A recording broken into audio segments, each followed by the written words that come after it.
Welcome to the Deep Dive. Today we're going on a journey Oh, back to the Roman Empire. okay. We're going to explore a fascinating and often overlooked Mm-hmm. aspect of Emperor Constantine's legacy. Okay. Now, everyone knows Constantine legalized Christianity, Right. but what if I told you he might have gone a step further, Okay. actively shaping the very religion we know today? That's a question that has intrigued scholars and spiritual seekers for centuries. Yeah, I mean, we tend to think of Constantine as a champion of religious freedom, right. and he certainly played a pivotal role in Christianity's rise to prominence. Of course. But if we look deeper, Uh-huh. we find evidence suggesting a more complex and perhaps even controversial story. Intriguing. So where do we even begin to unravel this historical mystery? Well, our primary lens for this deep dive Okay. is the perspective of the Sacred Atlantean Brotherhood, Okay. an organization dedicated to reviving what they believe to be the lost mystical teachings of early Christianity. Oh, wow. They claim that Constantine, for political reasons, Uh-huh. may have deliberately excluded certain texts and teachings that didn't align with his vision for a unified empire. Hold on. Yeah. So you saying there might be a whole other side to Christianity? That's the premise we're exploring. Wow. Think of early Christianity as a vibrant tapestry, Okay. woven with diverse threads of belief and practice. Mm-hmm. The Sacred Atlantean Brotherhood argues that Constantine, Yeah. in his efforts to consolidate power, Right. might have streamlined that tapestry, Okay. removing some of the more mystical and philosophically challenging elements. Okay, this is where it gets really interesting. Yeah. I'm picturing this early form of Christianity, Huh? rich with mystical elements, and I'm curious, Yeah. what exactly did those excluded teachings focus on? Right. Why would they have posed a problem for someone like Constantine? Let's consider the historical context. Okay. Imagine you're Constantine, Mm-hmm. ruling over this vast and diverse Roman Empire with a mix of spiritual beliefs and practices. Yeah. You see the potential of Christianity to unite your people under a single banner. Okay. But some of those early Christian teachings, Yeah. with their emphasis on personal revelation and direct experience of the divine, Mm-hmm. might have seemed a bit too, shall we say, unpredictable for your liking. So a streamlined, Yeah. less mystical version of Christianity Right. would have been easier to manage from a political standpoint, Precisely. almost like trying to impose order on a chaotic spiritual landscape. And the Council of Nicaea in 325 CE, Okay. convened by Constantine himself, Right. becomes a crucial turning point in this story. Okay. While it's often remembered for settling theological disputes, Mhm. the council also played a major role in determining which texts would be included in the Christian canon, Oh, wow. the official collection of scriptures that make up the Bible. Now, that raises a huge question for me. Right. Are you suggesting that the very Bible we know today Yeah. might be missing some crucial pieces? That's the question they're raising. Wow. And it's a thought-provoking one. It is. What if those excluded texts offered a different lens through which to understand Christian spirituality? Mhm. A lens that emphasizes personal experience and inner transformation over strict adherence to dogma. This is absolutely fascinating. Yeah. Before we delve deeper into those excluded texts, Sure. let's take a step back and remind ourselves of the historical context. Okay. Could you refresh our memory on Constantine's rise to power? Picture the Roman Empire in the early 4th century. Okay. Christianity is a fledgling religion, Uh-huh. actively persecuted and considered a threat to Roman authority. Wow. Then enters Constantine, a military leader with ambition burning in his eyes. Okay. He ascends to the throne in 306 CE, Mm-hmm. and in a move that would change the course of history, Okay. issues the Edict of Milan in 313 CE. Ah, the Edict of Milan. Yes. It's a turning point that granted religious tolerance to Christians. But how does the Sacred Atlantean Brotherhood view this seemingly benevolent act? It's an interesting perspective. Yeah. They acknowledge the significance of the edict in paving the way for Christianity's growth, Okay. but suggest that Constantine's motives might have been more about pragmatism than pure religious conviction. So they believe he saw Christianity as a powerful tool to unify his empire. Exactly. Interesting. And the unified religion with a clear doctrine and hierarchy could be a powerful force for social and political stability. Makes sense. Yeah. It's like trying to rule a vast empire with a million different voices clamoring for attention. Right. A more unified spiritual front would certainly make things easier to manage. Precisely. Yeah. And to achieve that unity, Mhm. it might have been necessary to smooth out some of the rougher edges, so to speak. Okay. Those aspects of early Christianity that didn't quite fit the mold of a state-sanctioned religion. So the Edict of Milan, while granting tolerance, Right. also sets the stage for a more subtle form of control, a shaping of Christian belief to align with imperial ambitions. That's the narrative the Sacred Atlantean Brotherhood puts forth. Wow.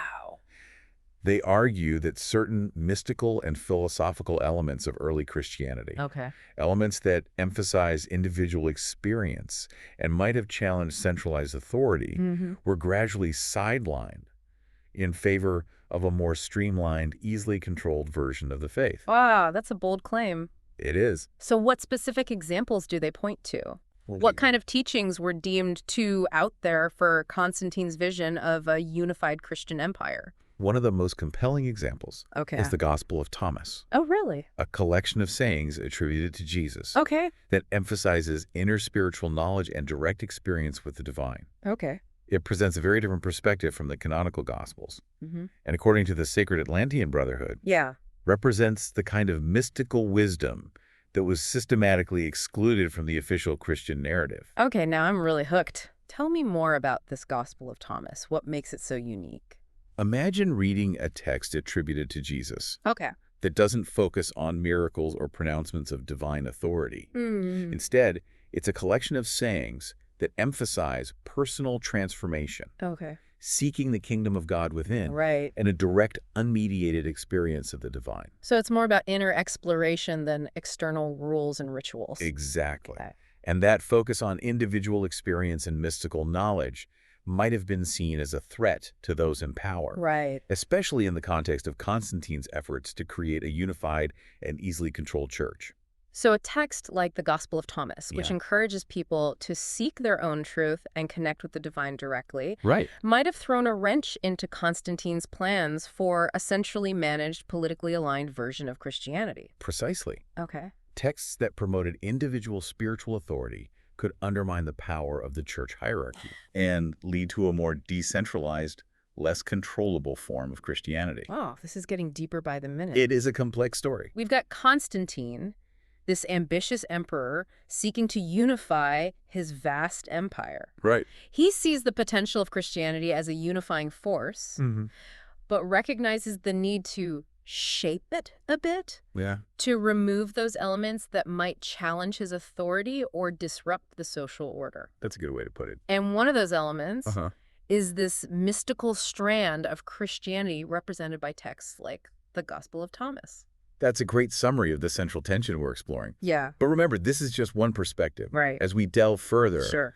we'll need to consider other interpretations and weigh the evidence carefully Of course. to understand the complexities of Constantine's legacy. Well, you've certainly piqued my curiosity. Good. Before we get too far ahead of ourselves, Okay. let's take a closer look at the Council of Nicaea All right. and how it impacted the formation of the Christian canon. What exactly happened at this pivotal council? The Council of Nicaea, Yeah. convened by Constantine in 325 CE, Mm-hmm. was a gathering of bishops from across the Roman Empire. Wow. Their official purpose was to resolve theological disputes, Okay. primarily the controversy surrounding the nature of Christ. Right. However, as we dig deeper, Uh-huh. we find that this council also played a significant role in shaping the very scriptures that would define Christianity for centuries to come. So it wasn't just about settling theological debates. Yeah. They were also making decisions about which texts were in and which were out. Exactly. Wow. Remember that tapestry analogy? Yeah. At Nicaea, the threads of early Christianity were being carefully selected and woven into a more unified, and some might argue more politically palatable fabric. Okay. And according to the Sacred Atlantean Brotherhood, Yeah. certain threads, Uh-huh. those representing the mystical and esoteric aspects of the faith, were deliberately left out. This is fascinating stuff. It is. So it's not just about Constantine's personal preferences. No, it's not. We're talking about a larger process of canonization, Right. where certain texts are elevated to the status of scripture, while others are relegated to the shadows of history. That's right. Yeah. The Council of Nicaea was a pivotal moment in that process. Wow. A moment where decisions were made Right. that would have profound and lasting implications for how Christianity would be understood and practiced for generations to come. I can't wait to dive deeper into the specifics of what was included and excluded. We'll get there. But before we get there, Sure. I'm curious about Constantine's motives. Okay. Was he purely driven by political expediency? That's a great question. Or might there have been a genuine spiritual element to his action? It's possible. Could he have genuinely believed that he was guiding Christianity towards a purer, more orthodox form? That's a question that historians and theologians have debated for centuries. Yeah. Was Constantine a cynical manipulator of faith? Or did he see himself as a divinely appointed protector of the true Christian message?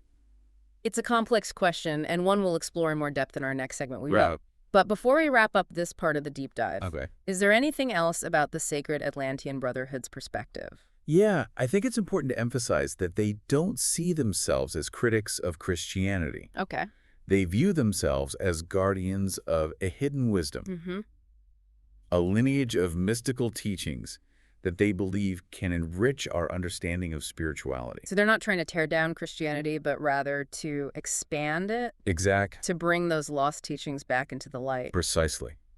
That's really interesting. They believe that by integrating these mystical elements back into our understanding of Christianity, Yeah. we can rediscover a richer, more nuanced, and ultimately more fulfilling spiritual path. Well, they've certainly given us a lot to ponder. They have. This has been an incredible start to our deep dive into the hidden history of Christianity. Yeah, it's a fascinating subject. It is. Welcome back to the deep dive. Thanks for having me back. When we left off, Yeah, you were about to hear more about the Gospel of Thomas. I was. One of the texts the Sacred Atlantean Brotherhood claims was deliberately excluded from the Bible. You could say my curiosity is piqued. Good. This Gospel of Thomas. Yeah. It sounds like it offers a very different perspective on Jesus and his teachings. It does. What makes it so unique? Sure. And how does it differ from the Gospels that did make it into the Bible? You're right, it is different. Okay. The four Gospels we're familiar with, Right. Matthew, Mark, Luke, and John, Mm-hmm. tell the story of Jesus' life, Right. his miracles, his parables, Yeah. and ultimately his crucifixion and resurrection. Yeah. They present a narrative, a timeline of events. Right. The Gospel of Thomas, however, Yeah. is less about a linear story Mm-hmm. and more about a collection of sayings attributed to Jesus. So it's like a compilation of wisdom teachings Precisely. rather than a biographical account. It's as though someone took notes on Jesus' most profound teachings, Okay. focusing on the core principles of his message. Interesting. And these teachings, Yeah. many of them quite mystical in nature, Okay. encourage a deeply personal and introspective approach to spiritual understanding. Okay. Now, I'm really intrigued. Okay. Can you give us an example of one of these sayings Certainly. that might have ruffled some feathers back in Constantine's time? One saying that stands out Okay. is, the kingdom of God is inside of you and it is outside of you. Wow. When you come to know yourselves, then you will become known. And you will realize that it is you who are the sons of the living Father. Wow. But if you will not know yourselves, you dwell in poverty, and it is you who are that poverty. Wow, that's powerful. It is. It's like a call to self-discovery, Exact. to look within for the source of truth and divine connection. Right. No wonder this kind of teaching might have been seen as a bit radical. In a time when the emphasis was on following established doctrines and authority. Exactly. Yeah. The Gospel of Thomas emphasizes direct, unmediated experience of the divine, Right. an idea that could potentially undermine the authority of religious institutions. Right. If the kingdom of God is within, Yeah. as the text suggests, Uh-huh. then why do you need an intermediary to tell you how to access it? It's almost like it's encouraging a more democratic approach to spirituality, You're catching on to the essence of it. where each individual has the potential to connect with the divine without relying on priests or scriptures. And that's precisely why the Gospel of Thomas and other similar texts Right. might have been perceived as a threat to those in power Okay. who sought to maintain control over religious belief and practice. Okay, so we've got this fascinating text, We do. the Gospel of Thomas. Yeah. That presents a very different view of Christian spirituality, Right. emphasizing personal experience and inner transformation. Mm-hmm. And we've got Constantine, an emperor with a vested interest in creating a unified, Right? easily managed version of Christianity. Yes. And the tension between these two perspectives is at the heart of our deep dive today. Now I'm starting to see why the Sacred Atlantean Brotherhood believes that the exclusion of texts like the Gospel of Thomas was no accident. It's a compelling argument. It seems to fit into a larger pattern Uh-huh. of suppressing those aspects of early Christianity Mm-hmm. that didn't align with the vision of a more centralized, Right. politically expedient faith. That's a key element of their argument. Yeah. They believe that the version of Christianity that emerged from Constantine's influence was, in a sense, a carefully curated version, Okay. one that served the interests of the Roman Empire as much as it served the spiritual needs of its followers. But let's play devil's advocate for a moment. Okay? Couldn't you argue that some early Christians might have found these mystical teachings confusing It's possible. or even heretical? Sure. Perhaps there was a genuine desire to clarify doctrine and create a more cohesive set of beliefs Yeah, for the growing Christian community. that's a fair point. Yeah. Early Christianity was a diverse movement Right. with a range of interpretations and beliefs. Of course. And it's possible that some church leaders saw the need for greater unity and clarity, Mm-hmm. especially as Christianity transitioned from a persecuted sect to a state-sanctioned religion. So the exclusion of texts like the Gospel of Thomas Yeah, might not have been solely driven by political motives. that's right. There might have been genuine theological concerns as well. Exactly. Yeah. It's important to acknowledge that complexity. Yeah. But the Sacred Atlantean Brotherhood raises a provocative question. Okay. Even if there were sincere theological disagreements, Mm-hmm. who gets to decide what constitutes orthodox belief? Right. And what are the consequences of silencing those whose perspectives fall outside the accepted norm? Those are profound questions. They are. And they lead us back to the Council of Nicaea Yes, they do. and its role in shaping the Christian canon. Of course. Can you tell us more about how that process unfolded? The Council of Nicaea wasn't just about hammering out theological doctrines. Okay. It was also about establishing a clear line Mm-hmm.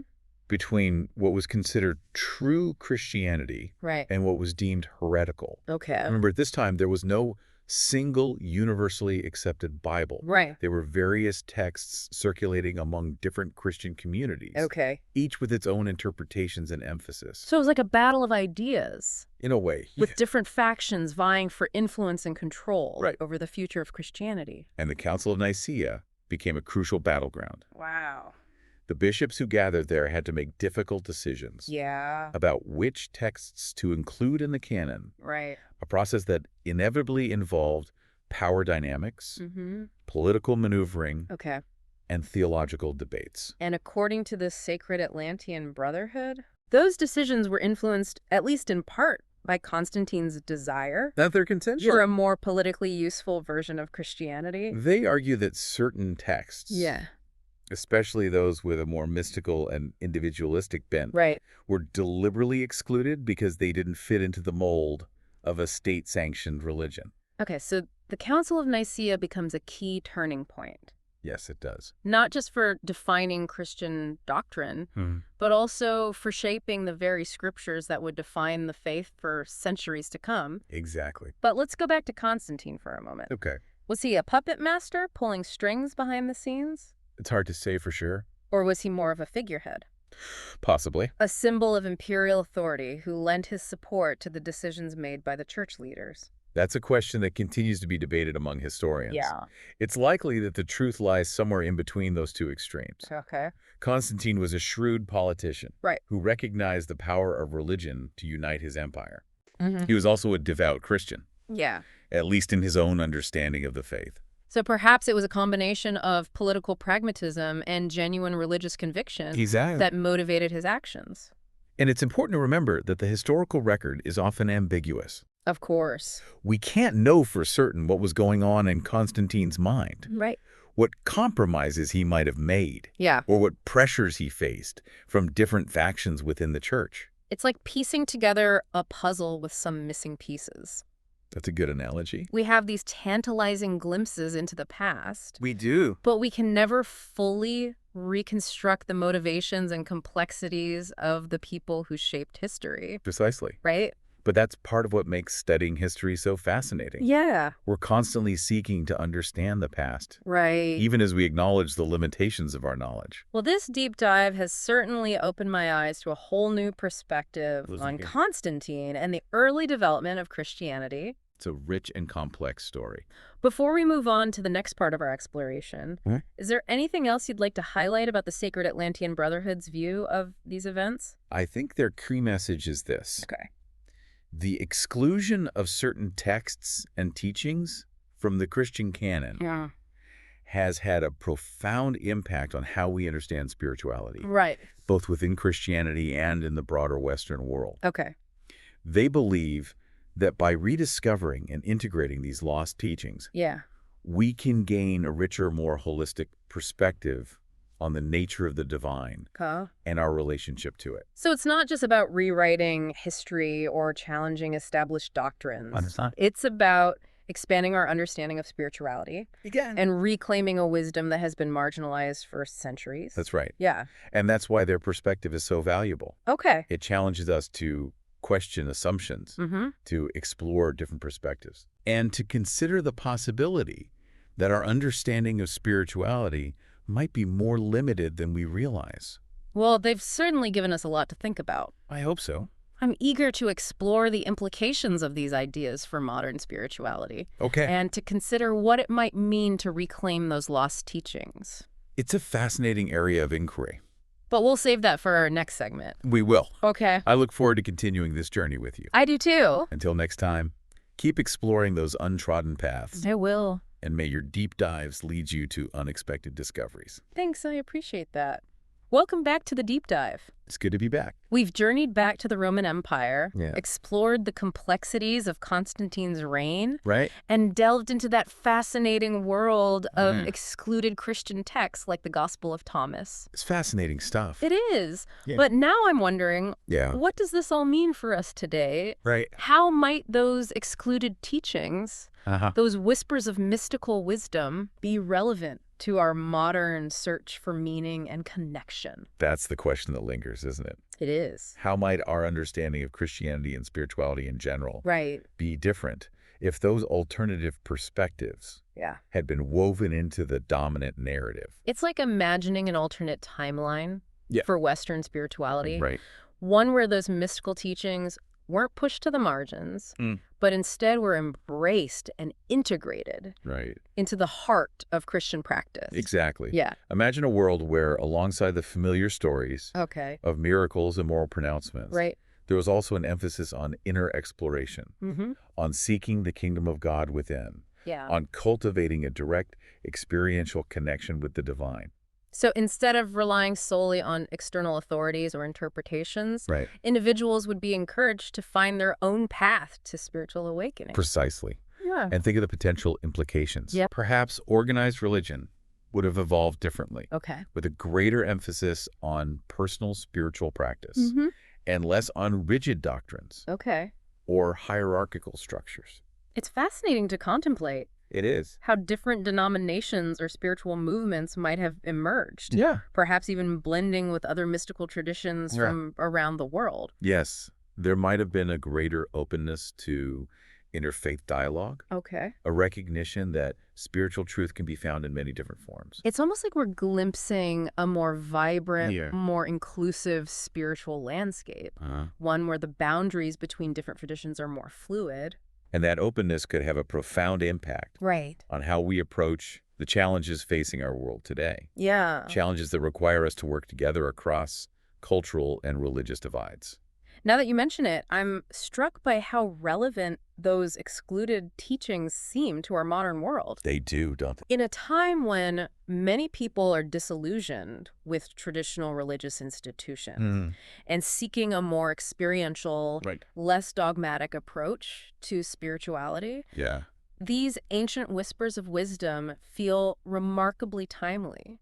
It's almost as if history is offering us a second chance Yeah. to rediscover those lost paths, Okay. to explore those alternative ways of understanding our connection to the divine. But how do we access those paths? Right. Where do we begin to explore these teachings that have Yeah. been hidden for so long? Well, that's where the Sacred Atlantean Brotherhood comes in. Okay. They see themselves as custodians of this ancient wisdom, preserving and transmitting teachings Okay. that they believe can help individuals awaken to their spiritual potential. So are they like a secret society guarding esoteric knowledge? Not exactly. Okay. They're more like a community of seekers, Okay. drawing on a variety of sources, Mm. including texts like the Gospel of Thomas, Okay. as well as wisdom traditions from around the world. They offer teachings and practices Okay. aimed at helping individuals cultivate a direct experience of the divine. What kinds of practices are we talking about? They emphasize practices like meditation, Okay. contemplation, Right. and inner work designed to quiet the mind, Mm-hmm. open the heart, Yeah. and connect with the deeper dimensions of reality. So it's not just about reading ancient texts Well, or studying esoteric doctrines. it's about putting those teachings into practice Okay. and experiencing their transformative power firsthand. That makes a lot of sense. It does. It's like the difference between reading about a beautiful sunset Yeah. and actually witnessing it yourself. Right. One is theoretical, the other is experiential. Exactly. Yeah. And for the Sacred Atlantean Brotherhood, Mm. that experiential dimension Uh-huh. is at the heart of true spirituality. Okay. It's about moving beyond dogma and belief Yeah. and entering into a direct encounter with the divine. Well, this deep dive has certainly given us a lot to ponder. As we wrap up our exploration, All right, is there any final thought you'd like to leave our listeners with? Yes, I would encourage everyone listening to embrace the mystery, Oh, to cultivate your own connection with the divine, yeah. and to explore those paths less traveled. Interesting. You might be surprised by what you discover. Thank you for joining us on this fascinating journey into the hidden history of Christianity. It's been my pleasure. We hope this deep dive has sparked your curiosity Yeah, and inspired you to continue exploring the mysteries of the world. it's a wonderful world full of mystery. That's it for this episode of The Deep Dive.